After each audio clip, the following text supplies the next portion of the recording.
Nous allons passer une euh, heure et demie avec vous. Donc moi, j'ai le plaisir de présenter Monsieur Simone Borelli de la FAO et ensuite nous allons avoir euh, Monsieur Gareth Haysom du Centre africain des villes et puis ensuite nous allons avoir Minel Lajet de la ville d'Abidjan et puis ensuite Martina Rita de la ville de Kisumu comme porte-parole du programme de formation des villes. Et puis ensuite, nous allons voir Paul Curé de ICLEI Afrique. Et je vais passer la parole à Monsieur Simone Borelli pour ouvrir officiellement la séance. Merci beaucoup, Maria Chiara. En premier lieu, je suis vraiment désolé au nom de Monsieur Zidouni qui ne peut pas être avec nous aujourd'hui, qui est le directeur en fait de ce projet. Donc, il m'a demandé de le remplacer. Chers collègues, chers amis, chers participants, bonjour, bon après-midi et bonsoir, selon le pays où vous êtes. La plupart d'entre nous, nous sommes dans des zones horaires similaires. Mais bon, j'ai le plaisir de d'inaugurer ce dernier webinaire sur la formation qui a été organisée par le Politecnico de Milano, le Centre africain pour les villes, et qui y est hébergé par la FAO.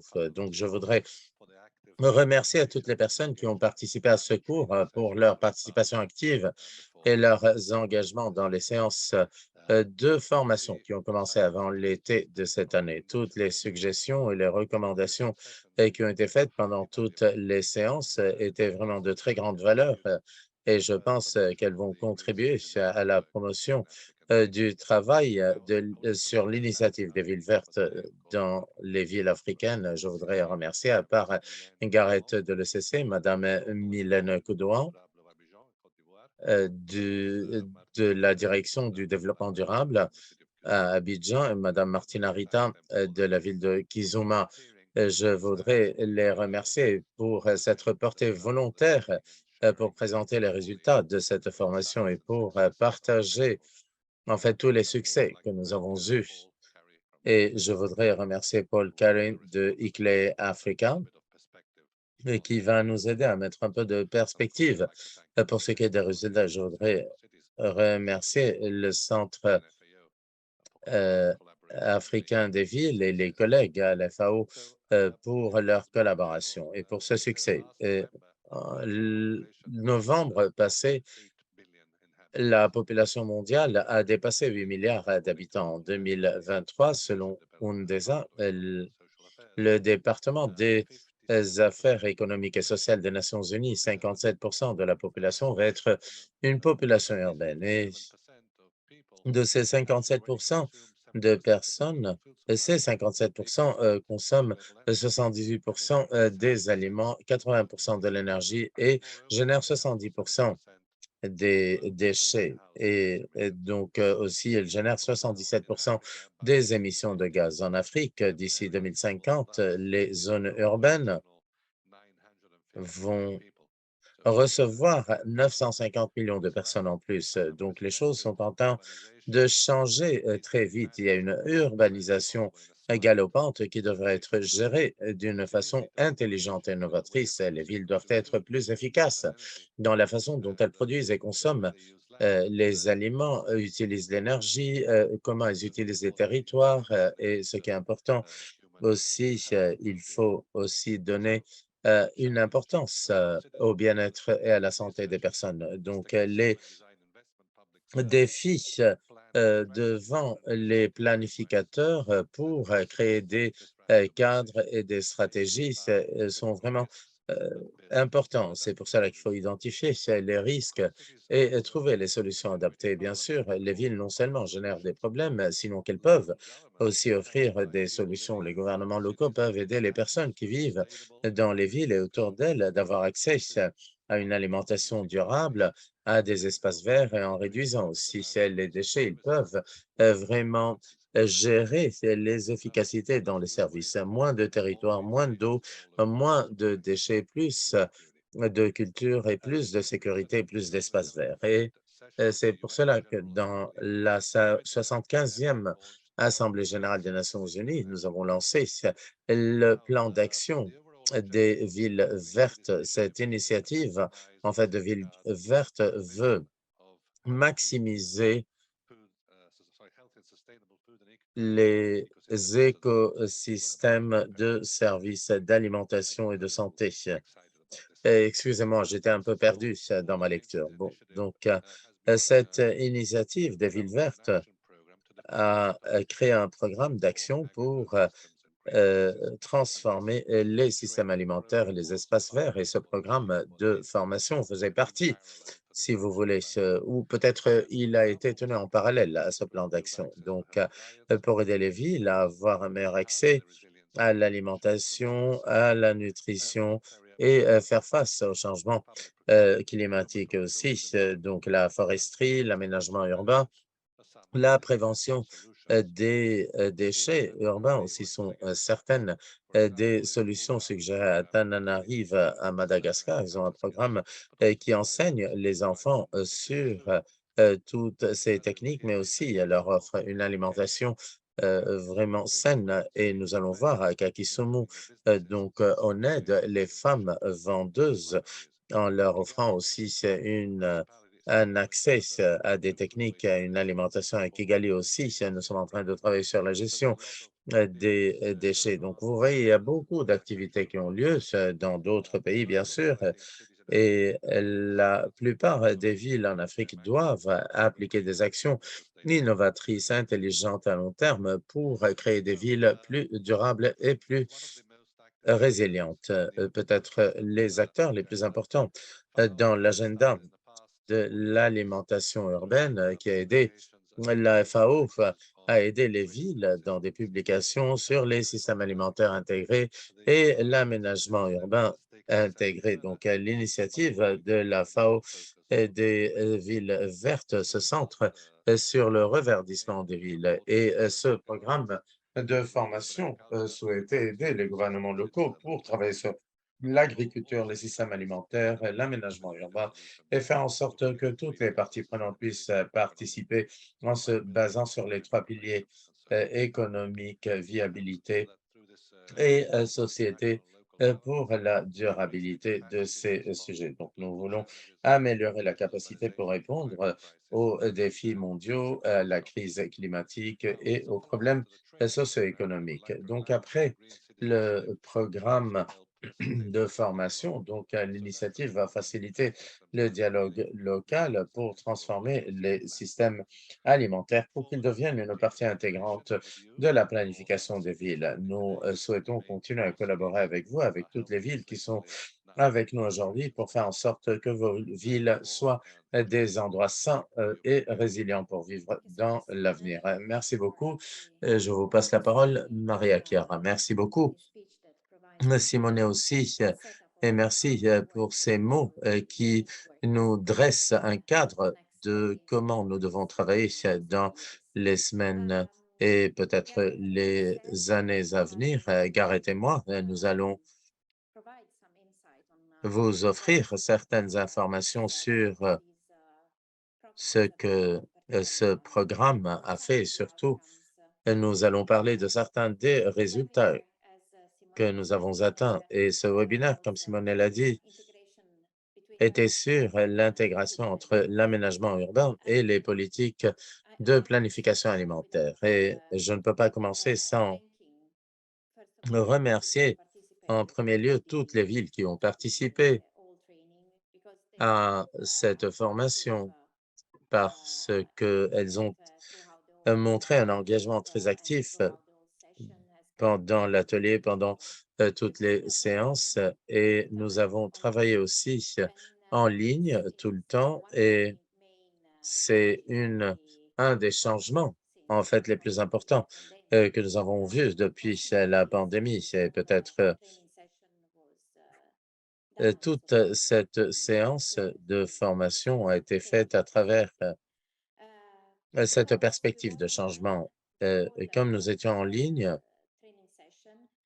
toutes les séances ont dû consider the fact that we were not around the table considérer le fait que nous n'étions pas autour d'une table en train de parler entre nous. C'est pour cela que nous avons décidé work every de time travailler by providing some virtual à chaque space to fois engage en offrant un and making espace sure virtuel that we pour boost learning booster l'engagement. Et je even pense que c'est virtually un des résultats les that plus importants, was en fait, pour taken pouvoir travailler virtuellement. Ça, c'est un c'est une des conclusions que nous avons eues. Je vais partager mon écran pour qu'on puisse tous voir. imagery. Uh, we started Nous avons officially commencé in officiellement May with a en keynote mai webinar avec un webinaire held by d'introduction led and lead by Stefano Boeri qui a and été Gareth présenté par Haysom. Stefano Bori et Gareth Talking with Haysom.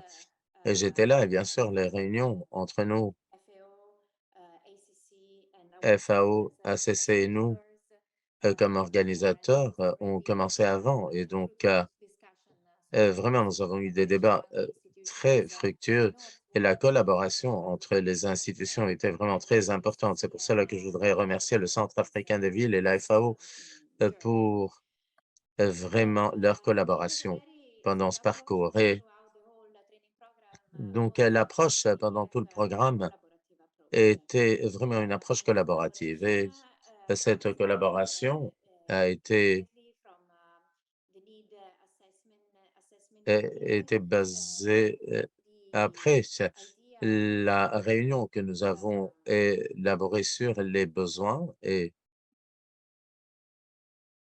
to oh sorry bon, je me perds dans mes diapositives. to discuss Voilà, with the nous cities on voulions parler avec les villes sur quels sensitive étaient issues. les And sujets les plus pertinents et les the plus other importants pour main elles. issue Et puis was to ensuite, un discuss sujet with the important cities on était de parler how avec les villes sur work. comment So the travailler. participants that were selected were Donc, les villes participantes sélectionnées issues that are relevant issue for all of avaient us des in réalités the différentes et ceci est vraiment très we important parce que nous vivons huge complexity and dans our cities une complexité énorme et nos villes ne a sont full plus silos approach and what we are working to sont see complexes et donc ce que nous voyons tous les jours, c'est que c'est seulement on the ground à travers la and collaboration de différentes réalités, différentes perspectives et différentes disciplines qui translate travaillent ensemble leadership and que nous pouvons avancer pour faire face à cette complexité, à cette therefore diversité. Et the c'est 12 pour cities cela that were que les selected 12 villes qui ont été were sélectionnées represented only by one n'étaient pas seulement représentées par une entity euh, but they were seule personne ou un composed seul of domaine, an sinon ecosystem of qu'il y avait un écosystème assez disciplines complexe and de networks. plusieurs That was disciplines, plusieurs connaissances et very expertises qui étaient représentées. science C'était from un des what sujets we les did. plus pertinents, en fait, de We cette as ACC, formation. Nous, FAO and Polymi avec decided to devote Polimi some et specific ACC, nous avons décidé de dédier on certains the débats goals spécifiques that sur les sit objectifs when méthodologiques discussing en parlant how to de comment increment the nous knowledge pouvons augmenter la connaissance et surtout how to discuss pour and ce qui how est to elevate these de that were held throughout vraiment the d'élever ces cities débats and then to que nous avons eus pendant possibly ces share the 10 knowledge séances vers in d'autres niveaux those pour essayer vraiment de issues partager the whole very ces débats training avec le reste possibly to change it and to des parties disseminate prenantes it to et peut-être d'essayer so de there's another issue diffuser there is another toutes issue ces informations à d'autres parties prenantes, à d'autres institutions aussi qui sont présentes dans les villes. Et à chaque fois we met and every time que nous nous sommes réunis et à chaque fois que nous avons eu des we séances, also nous divided each avons of aussi by divisé discussing the takeaways les that we séances got together. en Then we et nous avons presented organisé des what we conclusions en have discutant et gathered parlant des together. résultats. It was Donc, nous avons eu aussi chaotic des experts qui y ont intervenu pour expliquer un sujet. Et puis la dernière partie des séances de 3 heures était dédiée au débat entre les 12 villes et tout le monde partageait ses opinions, ses connaissances, les défis présents dans chacune des villes. Et pour moi, c'était peut-être un des sujets les plus importants parce que c'est à travers la comparaison et à travers les spécificités de chaque ville que et les différentes relations et perspectives qui ont été présentées à travers le débat que nous avons pu avancer. C'était peut-être c'était une des conclusions les plus importantes de toute la séance. Je pense que chacune des villes ont eu la possibilité de se réunir avec nous toutes les 2 semaines pour pouvoir nous connaître mieux et ensuite pour partager certains des défis journaliers. Je me rappelle que dans une des réunions, nous étions en train de parler de résilience et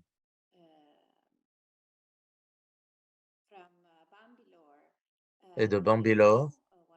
Tierno, qui est un des participants, il nous a dit que pendant ce moment-là, ils avaient des problèmes d'inondation et c'est un des problèmes auxquels faisaient face les villes. Donc, aller travailler tous les jours, faire face aux urgences, mais aussi mener à bien le travail de tous les jours. Ceci faisait partie de son travail. Et c'était vraiment un commentaire très pertinent qu'il avait fait parce que en étant tellement loin les uns des autres, parce que nous sommes en train de parler de villes d'Afrique de l'Est, d'Afrique de l'Ouest, et bien sûr, les conditions ne sont pas les mêmes. Et donc, c'était une opportunité absolument incroyable de pouvoir échanger sur les différentes réalités. Et puis ensuite, nous et comme institution, le Politecnico de Milano, avec le Centre africain des villes, nous avons pu vraiment donc présenter des sujets sur les politiques alimentaires en relation avec le métabolisme urbain et la foresterie urbaine pour augmenter et complémenter certaines des connaissances qui ont été présentées à travers l'approche basée sur les villes. La collaboration avec le Centre africain des villes a été vraiment très importante et je pense que ce type de projets sont vraiment très pertinents parce que nous voyons que dans ces systèmes complexes, les villes ont besoin de plateformes d'échange de connaissances et de partage, donc pour qu'elles puissent échanger sur les défis auxquelles elles font face et puis d'un autre côté, pour montrer les actions qui sont déjà mises en place et comment elles mettent des actions pour relever certains défis. Et moi, je pense que un des éléments les plus importants qui a été promu par des institutions comme la FAO nous a aidés finalement pour changer la perspective sur ces systèmes complexes. Et je vais donner la parole à Gareth pour qu'il puisse s'étendre un peu plus sur la réunion d'évaluation des besoins des villes, comment nous avons travaillé sur ces sujets. Gareth, je vous passe la parole. And if I can just Merci beaucoup. Je voudrais remercier le Politecnico de Milan et vraiment cette équipe merveilleuse. Et je voudrais remercier aussi les villes partenaires aussi, parce que la première réunion, nous avons essayé de nous connecter en ligne. Il y avait la traduction simultanée, donc C'est un défi pour nous et donc merci vraiment à toute l'équipe pour avoir vraiment enclenché un projet de cette envergure pour faire les choses différemment. Mais par exemple, pour ce qui est de l'évaluation des besoins, était une séance vraiment très intéressante et nous avons essayé vraiment de faire en sorte que les différentes villes présentent quels sont leurs besoins spécifiques et qu'est-ce qu'elles attendaient de ce programme pour voir quels sont les besoins de chaque ville et peut-être quels ont été les projets, le travail qu'ils avaient déjà mené avant et comment elles souhaitaient se développer et peut-être donc nous avons utilisé des outils très intéressants pour mener cette évaluation et donc la possibilité c'est d'essayer d'identifier les besoins des villes et d'essayer de pousser les villes peut-être à aller au-delà des projets individuels peut-être ou des initiatives privées. Comment est-ce qu'on pouvait pousser les villes vraiment à aller au-delà? Et c'est pour cela que la séance d'évaluation était vraiment très intéressante. Maria Chiara, est-ce que vous pouvez passer à la diapositive suivante? Ici, vous voyez donc certaines des idées qui ont émergé de cette réunion. Vous voyez qu'il y a des besoins très divers. Nous sommes en train parler, par exemple, je ne sais pas, à Kisumu, donc travailler sur les marchés ou peut-être comment travailler l'espace dans les villes, les problèmes environnementaux, des questions qui ont à voir avec les espaces verts à Tananarive, je ne sais pas, la population à Abidjan, Bambilor, essayer vraiment de comprendre quelles sont les situations Bambilor, par exemple, donc souffrent de problèmes de migration pour essayer de comprendre la tension entre les espaces verts et les espaces construits et puis ensuite à Yaoundé, par exemple, la gestion des déchets. Donc, ici, vous voyez qu'il y avait toute une panoplie d'actions, de besoins différents dans les villes et quand nous avons, est-ce qu'on peut passer à la diapositive suivante?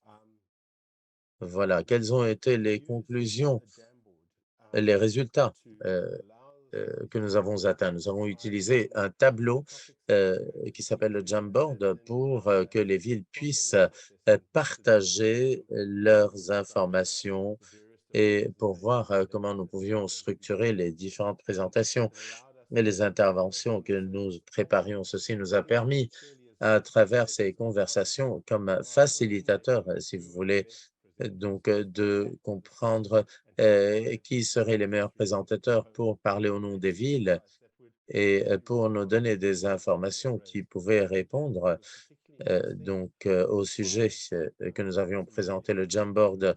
Ce tableau était vraiment très intéressant pour faciliter le dialogue. À travers ce dialogue, les partenaires ont pu vraiment lister les sujets qui les intéressaient, où ils avaient besoin d'aide, d'assistance, etc. Vous voyez qu'il y a toute une série de sujets qui ont émergé de ce processus. Et à travers ce processus, nous avons étudié donc le problème de l'eau, la gestion des déchets, les différents défis, par exemple, énergétiques, la population, la sécurité, etc. Et puis ensuite, des questions de gouvernance, de structure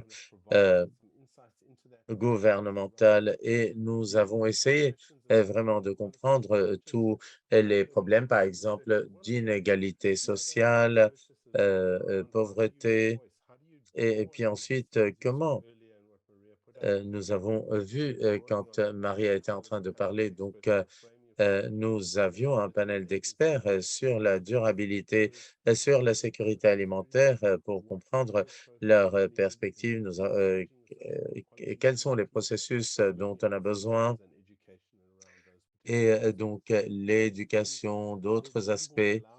Really focus on that, allowed Le everybody Jamboard to nous a permis participate aussi de pouvoir permettre aux participants en français et en anglais de présenter leur point de vue et de pouvoir participer pleinement dans ces débats. Yeah. Donc, Qu'est-ce qui a émergé de tout ceci? C'est toute une série de sujets.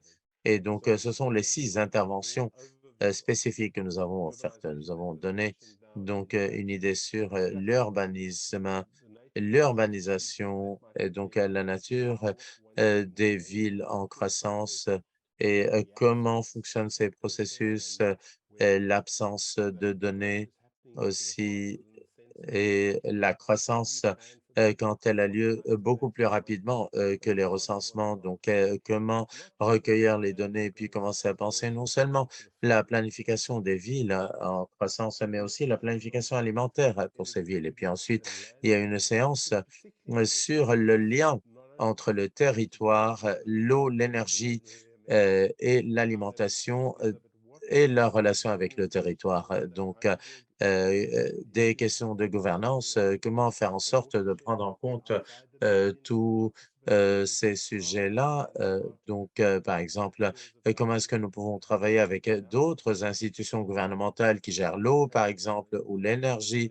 Et puis ensuite, nous avons eu une présentation donc sur la résilience de la part de la ville du Cap et comment nous pouvons parler des risques de la résilience dans l'aménagement urbain. Donc, nous avons parlé des leçons qui ont été apprises et comment toutes ces expériences peuvent vraiment alimenter la planification alimentaire et aussi comment elles aident à relever les défis. Et puis ensuite, nous avons parlé de l'aménagement urbain, de l'agriculture et foresterie urbaine. Maria Chiara parlera plus en détail de cette séance. Et puis, il y a une 5e séance sur la participation et l'engagement dans les villes et vraiment le niveau d'engagement des différents partenaires dans cette séance vraiment a dépassé toutes mes attentes et Kelly vraiment a parlé des différentes formes d'engagement des différentes parties prenantes. Et puis ensuite, il y a une séance sur l'utilisation du territoire, la planification dans les et l'aménagement dans les zones urbaines et périurbaines. Et donc, Vanessa Watson, par exemple, nous a parlé de comment nous pouvons vraiment gérer tous ces processus. Je ne sais pas, est-ce que Maria Chiara, vous souhaitez rentrer dans les détails? Je ne sais pas. I just want to Non, je voulais clarify simplement, that comme these complément d'information, dire que topics ces that 6 Gareth was sujets mentioning qu'a were présenté put Gareth into discussion in the assessment, ont été soumis à un débat initially pendant the l'évaluation starting et point c'était un point de to discuss départ, that, as Gareth mentioned, comme Gareth l'a place dit, together and thank for et Gareth's to merci help and discussion à l'aide with the cities. And that was de toutes les villes. a great C'était collaborative approach that we vraiment une approche collaborative très intéressante. Est-ce qu'on peut demander à Monsieur Gianni d'éteindre son micro? such Et parce que nous avions eu relevant cities and some so relevant. Sorry, there is a lot of noise.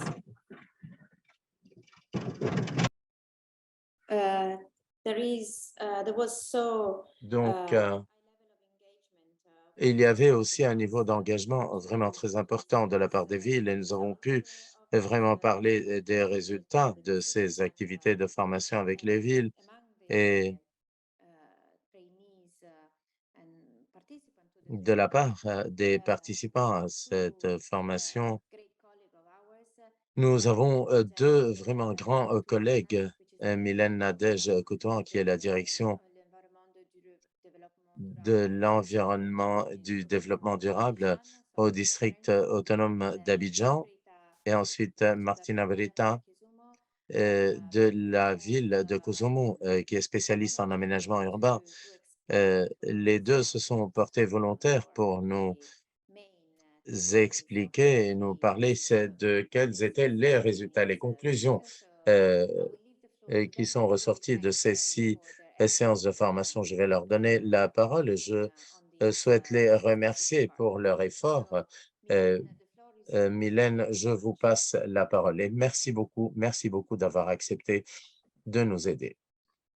Merci énormément aux organisateurs et merci pour cette opportunité que vous nous faites de contribuer en faisant la synthèse des 3 premiers chapitres dont nous avons bénéficié en termes de formation. Alors, là, je vais essayer de faire la synthèse sur le sujet, sur la planification pour les villes en croissance, les intervenants sur les liens entre l'eau, l'énergie, l'alimentation et le territoire. Ensuite, le risque et la résilience dans la planification urbaine. Alors, en ce qui concerne le premier sujet sur la planification pour les villes en croissance, l'objectif était de découvrir ce dont nous avons besoin pour planifier des systèmes alimentaires urbains sains et comprendre l'importance des données dans un tel processus. Alors, la formation a mis en exergue le fait que nos villes africaines, next please. Hello. Next, please. Thank you. Alors, la formation a mis en exergue le fait que nos villes africaines vivent une croissance rapide, tant sur les aspects économiques qu'écologiques, et elles présentent différents profils, nécessitant ainsi différents types de gouvernance alimentaire.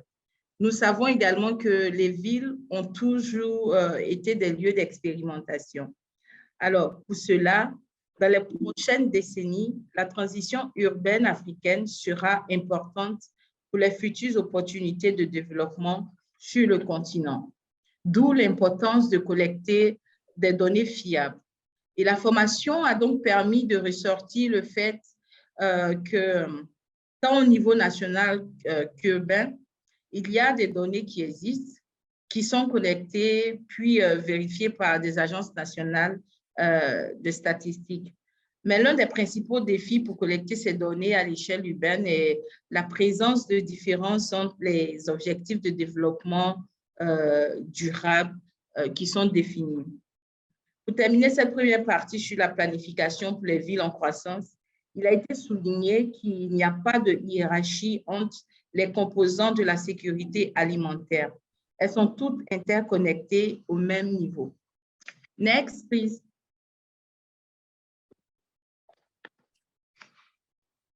Thank you. À la suite de la formation sur la planification pour les villes en croissance, nous retenons que pour faire face à la crise économique et écologique existante dans nos pays africains, il faudrait des politiques de planification alimentaire à l'échelle urbaine, car l'inaction dans la planification génère des résultats négatifs dans l'environnement. Ces planifications imposent d'avoir des données en quantité et aussi en qualité.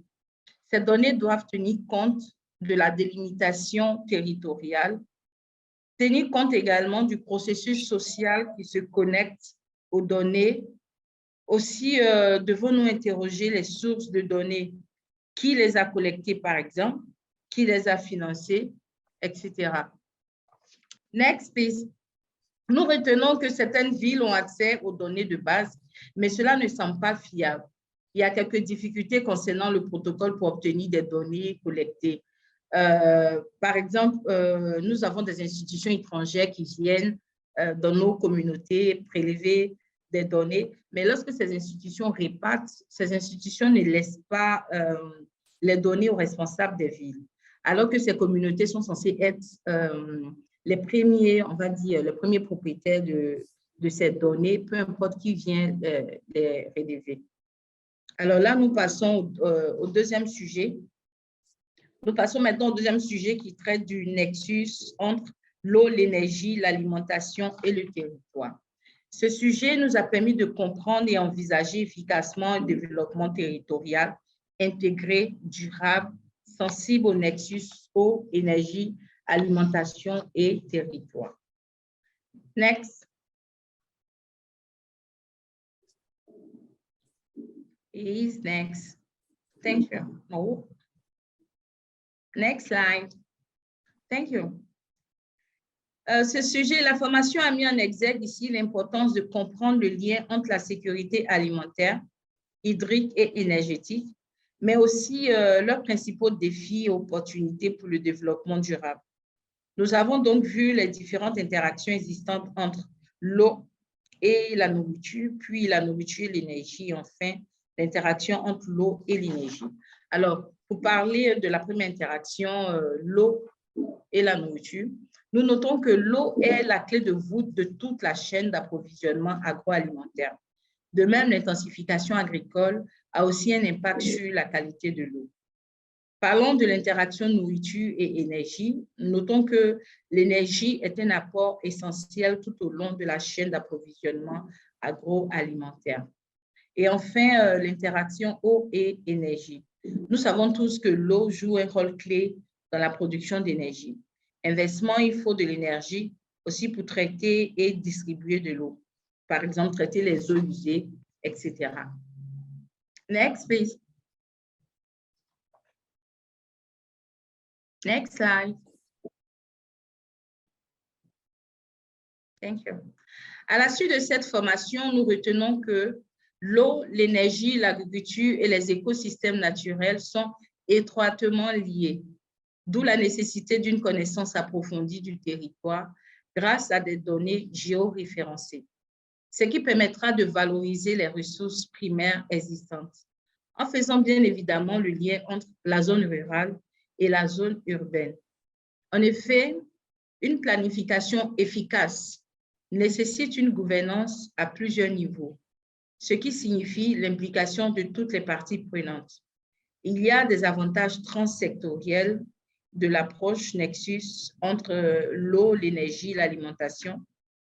Comme avantage, nous avons moins de coûts, plus de valeur ajoutée, plus d'efficacité dans la consommation des ressources, l'innovation, etc. Next, please. Et là, nous allons aborder le troisième sujet sur le risque et la résilience dans la planification urbaine. Ce sujet nous a permis d'explorer les effets possibles des risques qu'une résilience efficace dans la planification urbaine peut atténuer. Alors, la formation a mis en exergue le fait que la résilience... merci. La formation a mis en exergue le fait que la résilience pourrait être considérée comme un concept urbain directeur. Et elle passe par une planification intégrée essentielle pour obtenir des résultats en matière de résilience. Il est donc important de considérer la nourriture comme une lentille dans l'aménagement du territoire. Quand on parle de résilience ici, il est fondamental de considérer également le concept de vulnérabilité, d'où la nécessité de se tourner vers une planification sensible à l'alimentation et une planification urbaine qui prend en considération les impacts des stress et des chocs, tels que le changement climatique, la congestion du trafic, la criminalité, le manque de cohésion sociale, etc. Please, next. Thank you.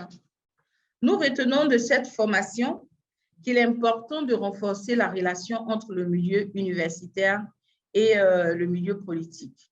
Nous retenons également que le niveau de vulnérabilité d'une zone dans une ville est défini par la combinaison de stress sociaux et économiques tels que le chômage, l'insécurité alimentaire, l'absence de cohésion sociale, etc.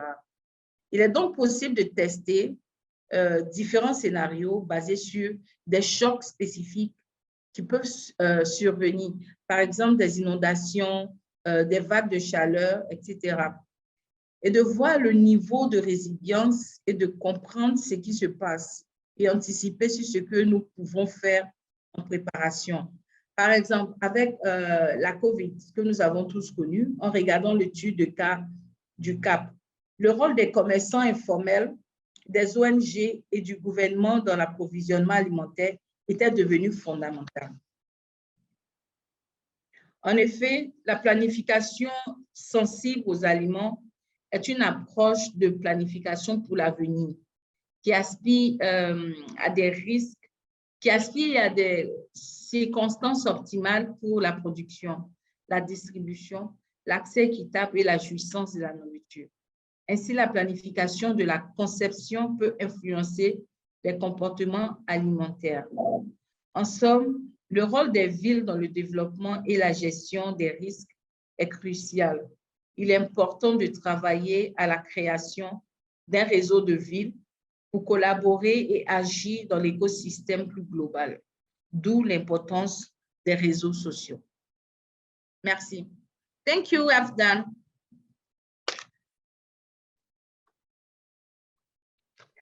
Thank you so much, Mylène. It was a great contribution. Merci beaucoup, Mylène. C'était vraiment une très belle contribution. Donc, Mylène et Martina sont en train de parler en représentation des 12 villes. Donc, je vous remercie encore une fois, Mylène, pour votre effort. Et maintenant, je passe la parole à Martina. Bonjour, et j'espère que vous pouvez m'entendre. Dans le sujet 4, nous avons parlé de la relation entre l'aménagement urbain et l'agriculture urbaine et la foresterie. Donc, l'objectif était d'offrir une vue complète sur la foresterie urbaine en se centrant sur le contexte africain.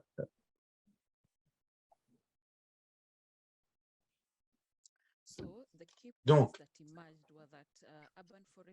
les points principaux qui ont émergé, c'est que la foresterie urbaine peuvent réduire les effets de la croissance urbaine parce que la population change. Il y a aussi un changement dans l'utilisation du territoire, par exemple. Il y a un changement quand il y a une croissance, on a besoin d'emplois, on a besoin de logements et ceci affecte les forêts et le territoire. Et dans l'agenda 2063 pour l'Afrique, nous espérons de ramener la biodiversité africaine au niveau de 1963.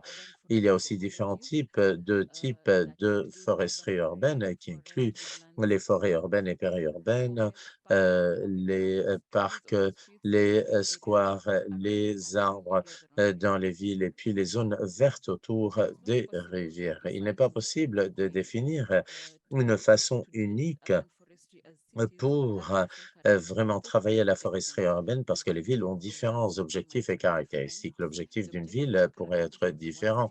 Les caractéristiques d'une ville sont différentes d'une autre. Par exemple, Abidjan, Kisumu, Kampala peuvent avoir différentes caractéristiques. Donc, ceci a un impact sur les approches de gestion de la foresterie urbaine. Pour que la foresterie urbaine fonctionne, nous devons commencer à travailler à niveau local et puis collaborer avec les communautés, les ONG, les associations, la municipalité. Donc, nous devons vraiment coopérer à tous les niveaux de gouvernance et travailler surtout avec les communautés. Les citoyens doivent être beaucoup plus sensibilisés sur les bénéfices de la foresterie urbaine parce que ceci est absolument important pour la forestation. La déforestation est un des problèmes qui affecte la zone subsaharienne et surtout pour l'urbanisation, le bois qui est utilisé dans les cuisines, la production de charbon, etc. La diapositive suivante. Et donc, quelles ont été les conclusions? Donc, la planification pour la foresterie urbaine devrait vraiment être travaillée à l'échelle la plus basse et en augmentant de niveau. Par exemple, on peut commencer avec les quartiers et puis monter. Il faut avoir une approche interdisciplinaire en foresterie urbaine parce qu'elle n'appartient pas à un seul secteur. Il y a plusieurs secteurs qui ont un impact sur le niveau de foresterie urbaine que nous avons, comme la mobilité, l'agriculture, l'infrastructure, la réserve de territoire et l'énergie. Il faut inclure et vraiment sensibiliser les citoyens sur les sujets de politique urbaine parce que les citoyens sont clés. Nous sommes les personnes, en fait, et qui encouragent la déforestation, par exemple. C'est pour cela qu'il faut qu'on soit sensible aux bénéfices des forêts. Et il y a un besoin aussi de se centrer pour vraiment protéger la nature à travers la participation des citoyens et leur sensibilisation. Et aussi, il faut planifier et, et sur une longue période de temps pour s'assurer de la viabilité des forêts parce que Des fois, les projets sont trop courts ou les plans ne sont pas terminés. Les arbres, ils meurent et nous n'atteignons pas les objectifs. We dealt with was city participation Le cinquième sujet était la participation dans la ville et l'engagement multi-acteurs et la gouvernance multiniveau dans le continuum urbain-rural. L'objectif de ce sujet était d'explorer et de parler des approches participatives à la planification alimentaire urbaine. the key points that emerged Donc, les conclusions principales de cette séance étaient qu'il y a des sujets spécifiques qui limitent la progression de la gestion intégrée alimentaire, des systèmes alimentaires. Ces problèmes sont la fragmentation, le manque de coordination, l'incohérence politique, les cadres divers pour faire face à ce problème ou la capacité institutionnelle limitée. L'approche participative peut vraiment aider les personnes à participer pour atteindre leurs objectifs. Il y a 4 éléments clés à prendre en compte quand nous travaillons sur les systèmes alimentaires. En premier lieu, il faut faciliter le dialogue, il faut avoir une cartographie des différentes parties prenantes et aussi les parcours d'apprentissage, la collaboration étroite. Il y a beaucoup d'outils pour faciliter le dialogue, comme par exemple la matrice de pouvoir intérêt pour identifier les parties prenantes et la carte NetMap pour visualiser les connexions et les relations entre les différentes parties prenantes. Et renforcer la collaboration exige 3 changements fondamentaux. En premier lieu, il faut accepter la pluralité de la situation pour pouvoir aller vers s'ouvrir au conflit et le comprendre et créer une connexion avec heu, à travers le conflit. Il faut aussi aller donc d'accords clairs sur le problème pour atteindre des solutions, un plan. Il faut vraiment trouver une façon pour pouvoir avancer. Il faut qu'on se voit comme une partie de problème et non pas en dehors. Donc il faut vraiment passer de essayer de faire changer les autres à essayer de nous changer nous-mêmes et de prendre une action.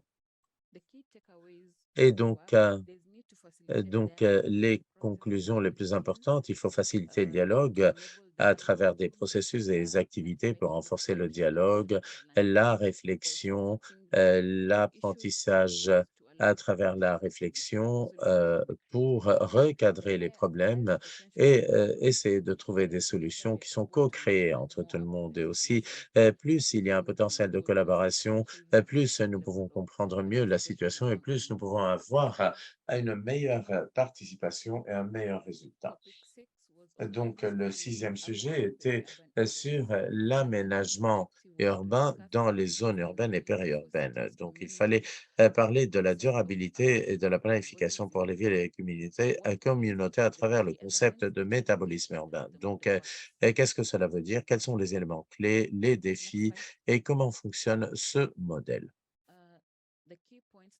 Donc, les conclusions principales sont que la définition d'un métabolisme urbain se réfère au flux de ressources et comment on peut y accéder pour vraiment avoir une efficacité dans l'utilisation des ressources et avoir des villes durables. Certains des ressources qui ont été identifiées sont les ressources matérielles, l'énergie, les personnes et l'information. Le métabolisme urbain est un sujet transdisciplinaire. C'est pour cela qu'il faut comprendre les processus industriels, l'écologie, l'utilisation de la technologie à travers le GS et l'analyse du big data. Une ville doit être vue comme un système dynamique qui est en pleine croissance, comme une cellule. Donc, ceci va influencer le travail des spécialistes en aménagement urbain parce qu'ils ne peuvent pas penser d'une façon statique. Et donc, il faut croître avec la ville et cette perspective devrait s'adapter, elle est en phase avec le développement de la ville. Les études qui ont été menées démontrent que plus l'animal est grand, plus il est efficace dans l'utilisation de l'énergie. Et c'est pour cela qu'il faudrait appliquer ceci à la ville aussi. Il faut créer des villes aussi qui renforcent le recyclage. Quelles sont les conclusions principales de ce sujet? C'est que les planificateurs et les experts ont besoin de données qui sont en phase avec l'aménagement urbain et aussi il faut vraiment avoir des interventions appropriées pour être efficace au niveau des ressources et des stratégies circulaires. Donc, il faut avoir des données spatiales de haute résolution pour vraiment pouvoir les recueillir, les analyser. Il faut augmenter aussi la participation des parties prenantes dans le métabolisme urbain.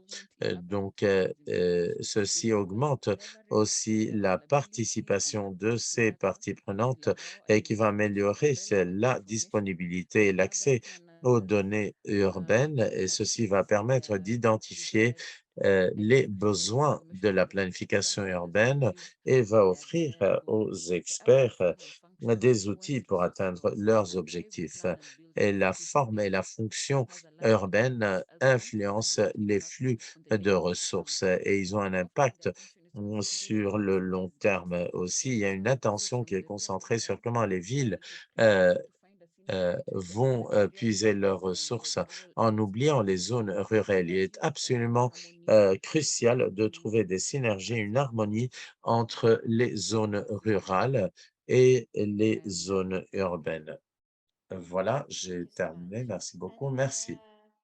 As a more specific reflection. Et voilà, Martina et Mylène, est-ce que vous souhaitez donner votre avis sur le feedback général que vous avez eu pendant toute cette formation ou c'est bon? Martina? What I'd like Et to say Martina, ce que j'aimerais dire, c'est que tous les sujets étaient vraiment très pertinents pour nous. Et donc, donner le nexus aux énergies, alimentation, la participation dans les villes, tous ces sujets étaient vraiment de grande importance. Nous avons beaucoup appris des choses qui nous affectent et comment nous pouvons essayer de les résoudre avec les ressources que nous avons.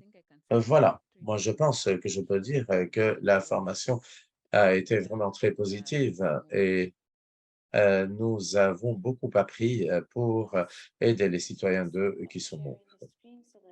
Et finalement, voilà, merci encore une fois et j'aimerais donner la parole. Nous avons demandé à Paul Corey de ICLEI d'être avec nous pour avoir peut-être une réflexion sur ce qui a été fait sur ces sujets. Paul, est-ce que vous pouvez nous entendre? Oui. Bonjour. Merci beaucoup, Paul.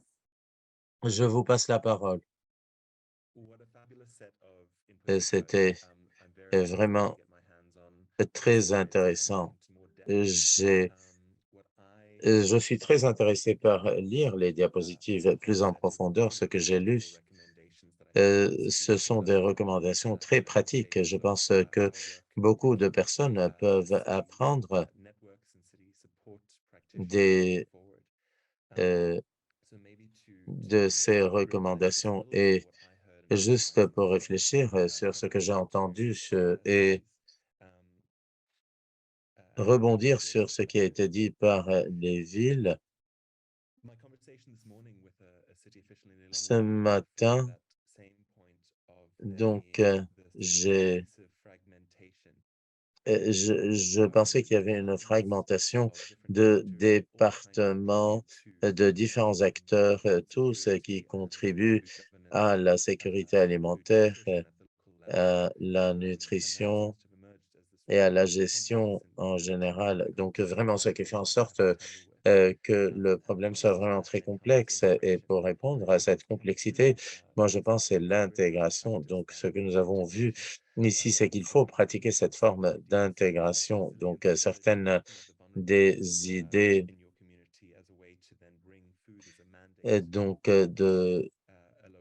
par exemple, d'intégrer la gestion alimentaire dans le mandat des gouvernements. Donc, les gouvernements locaux, nationaux, moi, je pense qu'ils ne comprennent pas le pouvoir de l'aménagement urbain comme une façon d'intervenir dans les systèmes alimentaires. Moi, je pense qu'il y a beaucoup de travail qui a été fait à la FAO avec des collègues aussi. C'est un travail pour mener ce changement et ce que Milan a dit sur les villes comme des espaces d'expérimentation est absolument incroyable. Moi, je pense que les villes vraiment devraient participer plus activement dans les changements et inviter à plus d'acteurs aussi pour expérimenter, essayer de nouvelles idées, créer des entrepreneuriats, si vous voulez, et aussi le sujet sur les données quantitatives et qualitatives et l'équilibre entre les deux est absolument important parce que nous sommes en train de parler de plusieurs systèmes et plusieurs villes et vraiment, il ne faut laisser rien derrière et aussi ensuite, vous avez parlé de la recherche et comment la recherche est menée dans les villes. Ceci est vraiment très important. Nous avons besoin d'avoir une recherche et d'avoir des chercheurs dans les villes pour développer des processus équitables. Nous sommes désolés, la qualité du son est et donc, il faut recueillir cette information. Si jamais il y a des institutions étrangères qui viennent et qui recueillent des informations, elles doivent donner cette information aux villes aussi. Il faut que cette information soit disponible et qu'elle soit pas perdue dans l'espace cybernétique. Moi, je pense que vraiment, il faut vraiment s'assurer de la participation de plusieurs acteurs et aussi l'idée des infrastructures sociales était vraiment très importante comme une réponse au choc ou au problème, mais aussi une façon de pouvoir comprendre comment fonctionnent les systèmes alimentaires. Donc, le rôle des ONG et le système informel, la société civile est vraiment très importante. Il faut créer des relations très fortes pour échanger les informations, essayer de trouver les meilleures façons d'accéder à l'alimentation, aux services et puis la réflexion sur comment vraiment participer au niveau des villes était vraiment très intéressant. Il y avait 3 points sur comment on est désolé, la qualité de la connexion est terrible. Il faut vraiment avoir une introspection. Nous ne sommes pas ici pour changer le système, mais nous faisons partie du problème dans plusieurs cas. Moi, je pense que ces idées sont vraiment très importantes à souligner et donc, mes 2 concepts les plus merveilleux sont le métabolisme urbain et le nexus, ce lien. Moi, je pense qu'il faut utiliser ces 2 concepts par les experts en aménagement urbain. Moi, je pense que le métabolisme urbain, c'est vraiment toute une série d'outils très importants pour mesurer les ressources, les mouvements au sein des villes. Moi, je pense que c'est une contribution vraiment très importante à aux outils de planification urbaine parce que les planificateurs, en fait, et qui travaillent sur l'aménagement du territoire devraient incorporer toutes ces réalités et ceci est vraiment de grande valeur. Et puis finalement, la valeur des échanges entre les villes est absolument incroyable. C'est ce que fait en fait ICLEI Afrique. Nous travaillons pour l'intérêt des villes et des régions et nous voyons qu'il y a eu un changement absolument incroyable pendant les 10 dernières années. Maintenant, les gouvernements locaux sont de plus en plus intéressés à participer dans des priorités mondiales, des agendas globaux nous faisons partie d'un groupe de personnes qui trouvent que les systèmes alimentaires urbains sont une priorité importante, mais il n'est pas reconnu encore dans les agendas internationaux. Il faut travailler aussi pour augmenter les échanges entre les villes, pour apprendre des leçons, pour approfondir la compréhension avec des personnes qui travaillent sur les mêmes problèmes, avoir plus de solidarité et aussi pour améliorer le plaidoyer aussi, parce que si nous pouvons parler au nom des villes, et donc si les villes avaient la possibilité de faire entendre leur voix, donc elles seraient prises plus sérieusement. Et donc, il y aurait plus d'engagement de la part des citoyens. C'est pour cela que je suis vraiment très heureux de voir ce qui a émergé de ce débat-là. ICLEI et FAO ont une relation très longue pour renforcer la voix des villes au niveau international. Nous espérons connaître ce travail et donc, nous travaillons sur les liens, comment renforcer les liens dans les villes entre les différents acteurs, les liens aussi entre les différentes villes et renforcer les liens sur les politiques et la gouvernance. C'est pour cela que je serai vraiment très heureux de vous présenter tous les projets sur lesquels nous sommes en train de travailler en février. Donc, ceci est une base pour un travail de programmation qui est très intéressant. Merci pour m'avoir offert la possibilité de partager avec vous. Je voudrais remercier de tout cœur les villes qui ont participé à ce programme, vraiment parce qu'il y a eu des possibilités et des connaissances absolument fabuleuses à travers tout ceci. Merci beaucoup, Paul. Merci. Je pense que c'était vraiment une façon très intéressante de voir ceci. Je vois qu'il y a certaines questions sur le chat et je souhaiterais voir s'il y a quelqu'un qui voudrait poser une question. Euh, Merci pour ceux qui ont partagé. Euh,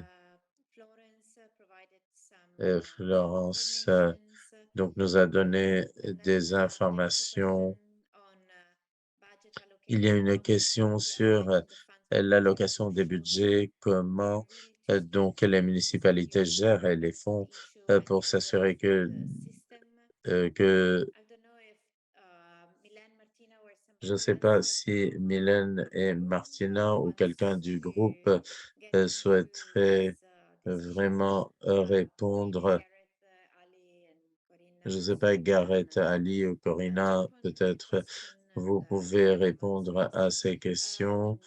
Et oui, et donc l'allocation des budgets en général, donc juste des réflexions générales. Donc c'est un sujet vraiment très important sur comment financer cette perspective de changement parce que un des problèmes les plus importants, c'est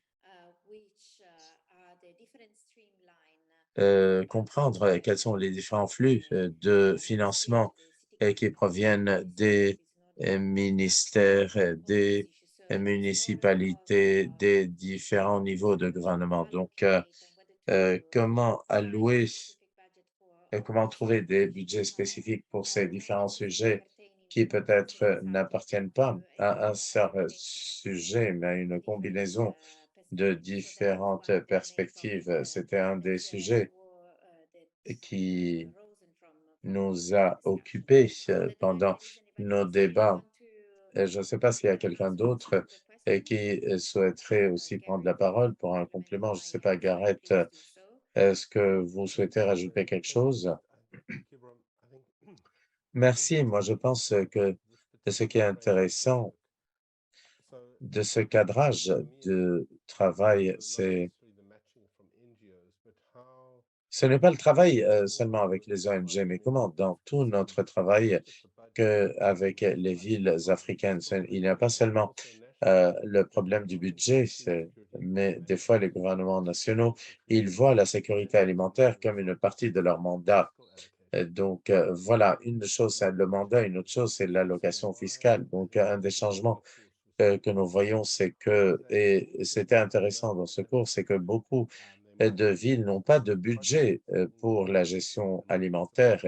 Ils ont peut-être avoir des projets ou peut-être un support de la part d'ONG, mais nécessairement, ils n'ont pas une allocation fiscale pour travailler sur la gestion des systèmes alimentaires.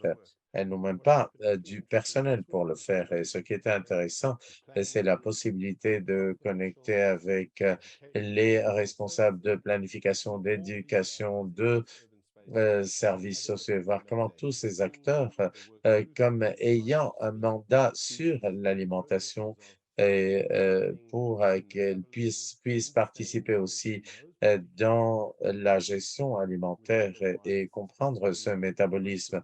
Donc, non seulement il faut vraiment isoler l'alimentation pour qu'elle ait un budget, mais il peut y avoir d'autres budgets peut-être qui pourraient aider à la gestion alimentaire. Et donc, parce que nous voyons l'alimentation comme un élément transversal. Et le défi, c'est que parce qu'il n'y a pas de budget sur la gestion alimentaire, les villes, la plupart du temps, elles ont besoin des ONG pour faire ce travail. Donc, comment est-ce que nous pouvons vraiment équilibrer le rôle que les autorités locales peuvent jouer pour ce qui est de la gestion des systèmes alimentaires, pour qu'elles ne dépendent pas des ONG? Voilà, j'espère que j'ai apporté un supplément d'information. Other questions? Est-ce qu'il y a des questions? So to Katie who was asking some of the information, I would also pass them Donc, on. euh, les informations vont être envoyées. We will write Nous them and allons put on the slide with all the names so that you can find them. And donc Colina vous has envoyer tous raised les her noms. hand. Et Colina Yeah, but I a levé see la there main. are Oui, others, so I will je give vois them qu'il y a first. d'autres aussi qui ont levé la main. Je vais leur donner la I don't parole en see premier. Non, hand raised. I non, see je vois pas de Florence main. and Je Brenda. vois Yeah, Florence. Yeah, I will Oui, go the floor to Florence. nous allons donner la parole à Florence. Merci. Merci beaucoup. Vraiment, c'est un processus très intéressant d'où je viens. En fait, je viens du sommet des systèmes alimentaires aux Nations Unies et puis essayer de trouver un lien entre le changement climatique, l'alimentation, la biodiversité. Nous sommes en train de travailler sur des sujets complexes et nous sommes en train de parler de la même chose, en fait. Et donc, le sujet maintenant est de voir comment est-ce que nous pouvons vraiment nous baser sur des initiatives comme la vôtre et puis l'étendre. Moi, je pense qu'il y a beaucoup de travail qui est vraiment pertinent pour l'Afrique sur la migration. Il y a beaucoup de migration dans les villes africaines, ce qui représente un défi.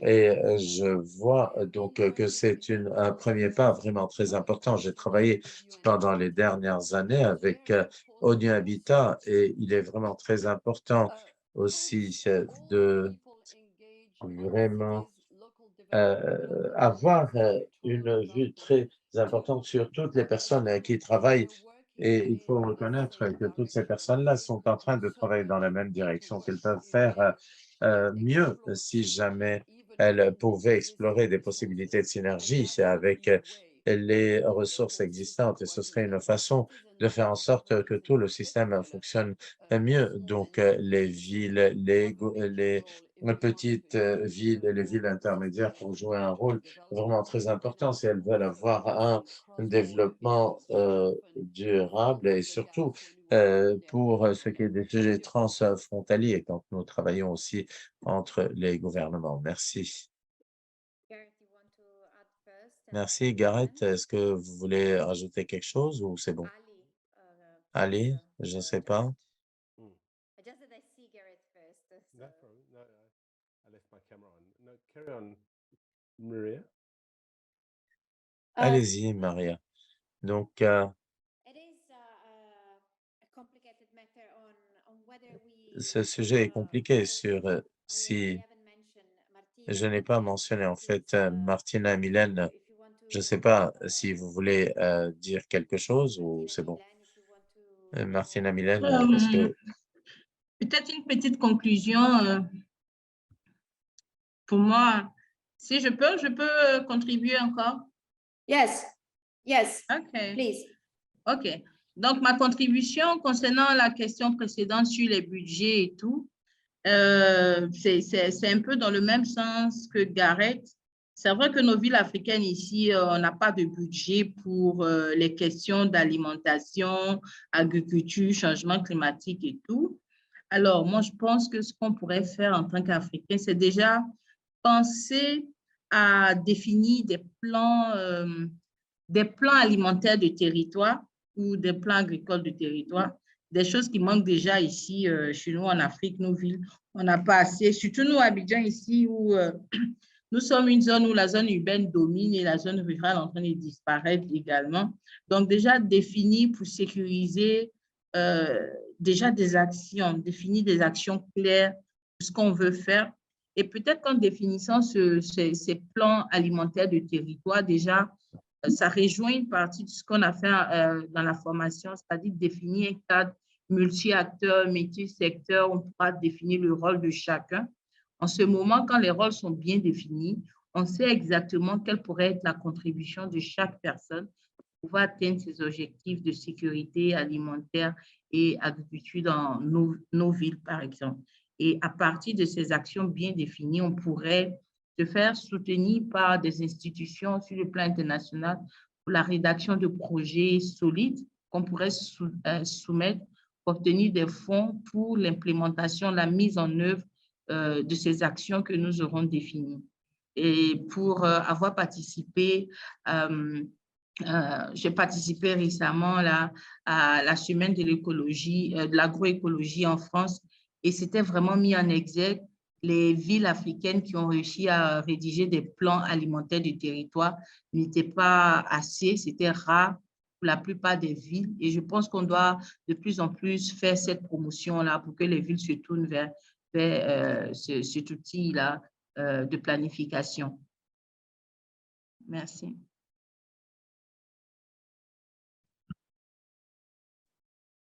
Thank you, Milan. Martina? Merci beaucoup, Mylène Martina. Est-ce que vous souhaitez ajouter quelque chose ou c'est bon? Non?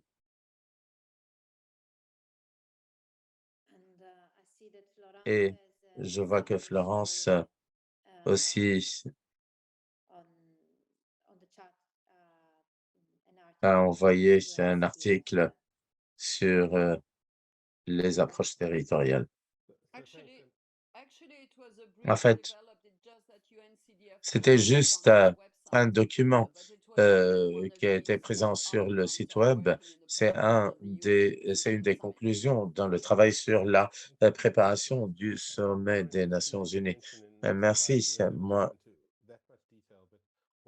je ne vais pas rentrer dans les détails, mais un des points clés que nous voyons dans les diapositives, surtout pour ce qui est des villes africaines, donc il faut lier les opportunités que les villes africaines présentent avec les conséquences liées au climat des systèmes alimentaires, donc offrir une aide aux villes, mais aussi UNEP, le PNUE aussi pourrait travailler là-dessus. Donc, vraiment, parce que la plupart des villes africaines, elles ont une opportunité de jouer un rôle critique à travers la connexion des villes et des systèmes alimentaires et voir comment nous pouvons repenser sur comment nous pouvons euh, élaborer les plans et comprendre comment euh, les systèmes alimentaires fonctionnent dans les villes. Et puis un autre point aussi que je voulais mentionner, c'est sur le travail sur les données et puis voir comment nous vraiment participons sur des sujets comme la migration, mais aussi comment les villes donc, qui ont été établies pour des raisons coloniales et qui ont souffert une migration énorme après leur indépendance et comment elles ont euh, cru et maintenant comment elles ont une croissance endogène dans les villes et comment ces villes utilisent les données plus efficacement pour comprendre les différents besoins qu'elles ont. Donc, il y a une autre composante de dire donc comment nous pouvons donc aider les villes à avoir une approche plus générale sur les systèmes alimentaires. Donc voilà, il y a eu un débat vraiment très intéressant qu'il a eu. Brenda, Je vois que Brenda a demandé la parole. Please.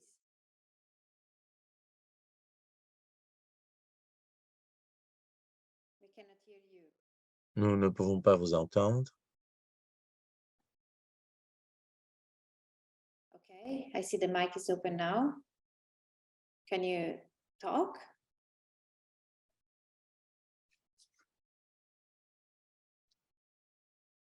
We cannot hear you.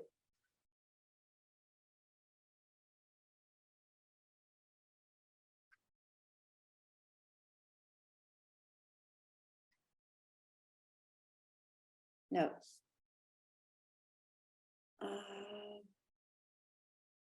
Is there anything we can do? I don't know because I see the mic is open, but Yeah. Je ne sais pas, je vois. Maybe we can try to, Brendan, I can try to make you as panelists and see if something change. On You va have to- voir qu'est-ce qui se passe avec le micro de Brandon. Je vous envoie une autre invitation pour voir. Okay, he's joining as panelist. Okay, so Brendan, you can try to Brandon, your mic maintenant, video. essayez de mettre le micro et la vidéo comme ça. can you hear us? Can you talk? Est-ce que vous pouvez nous entendre? Est-ce que vous pouvez parler? No, it's not working anyway. Non, ça ne fonctionne pas.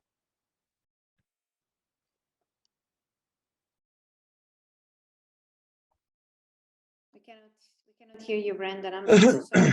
Nous ne pouvons pas vous entendre, Brandon. Nous sommes vraiment désolés. Okay, we're getting close to the end. Très bien.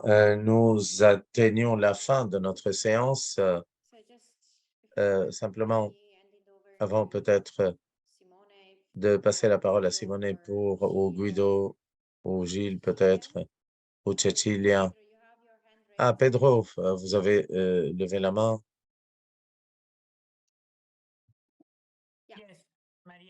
Oui, Maria, merci.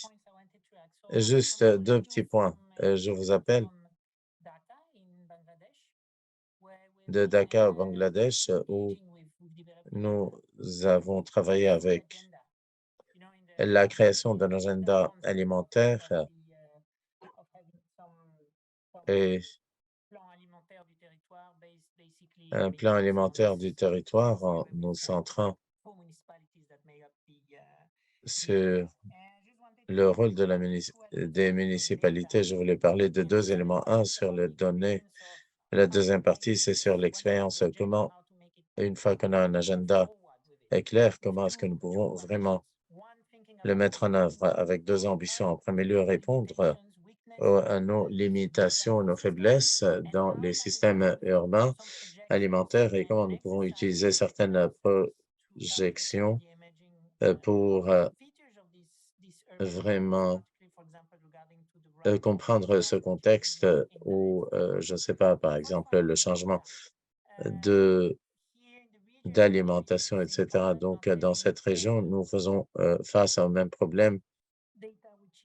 Nous n'avons pas de données qui est spécifiquement urbaine et ceci est vraiment très rare. Nous sommes vraiment très désolés, la qualité du son est impossible. Et ensuite, nous pouvons avoir une meilleure idée, donc en combinant les données nationales et en faisant des simulations et qui est plus fiable pour des aspects urbains. Ensuite, nous pouvons traduire ceci en quelque chose et qui est utilisable. Donc, les données vraiment sont un sujet vraiment très important, mais on peut faire aussi quelque chose à travers d'autres procédures. Nous pouvons avoir des données qui sont viables ou des projections qui fonctionnent. Et ensuite, nous pouvons traduire ces données en données vraiment intéressantes. Et pour ce qui est des plans, comme j'ai dit, donc nous pensons à deux niveaux d'ambition. Donc, un, donc voir comment nous pouvons vraiment créer un environnement minimum de travail pour ces systèmes urbains. Et puis le deuxième, comment nous pouvons intégrer vraiment ces agendas pour l'avenir. Quelles sont les dynamiques Nous ne pouvons pas seulement voir des personnes et des organisations qui participent et ont un rôle euh, important pour faire face aux sujets actuels et futurs parce que nous avons identifié donc certains rôles des personnes, mais ce rôle va changer ou peut-être va changer relativement rapidement et donc il n'est pas facile de créer cette plateforme. Nous, et ceci fait partie du défi, donc essayer de voir différents niveaux de plateforme, peut-être une plateforme à niveau des villes. On ne peut pas entendre, on ne peut pas traduire, on est désolé.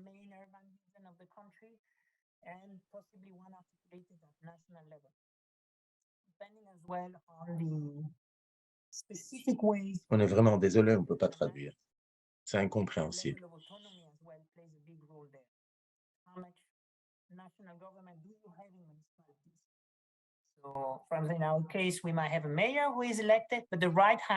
Nous pouvons avoir un maire, peut-être qui est élu ou qui est nommé par le gouvernement. Donc, ce type d'interaction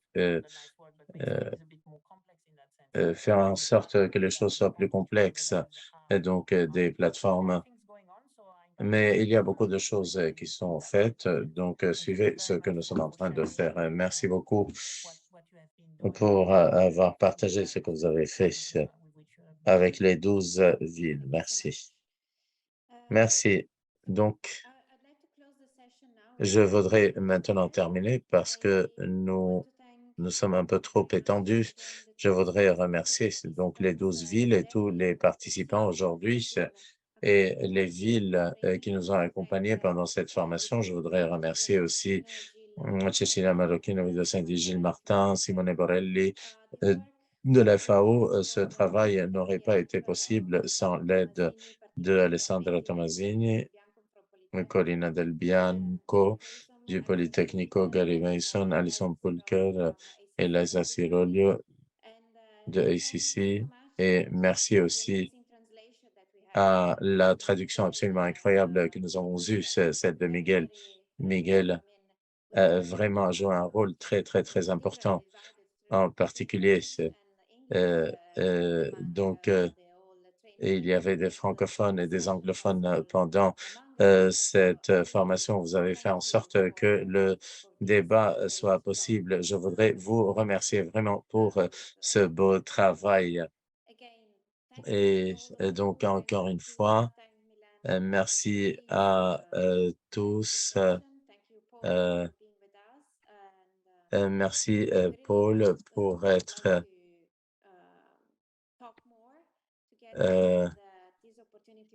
merci beaucoup et merci pour cette opportunité.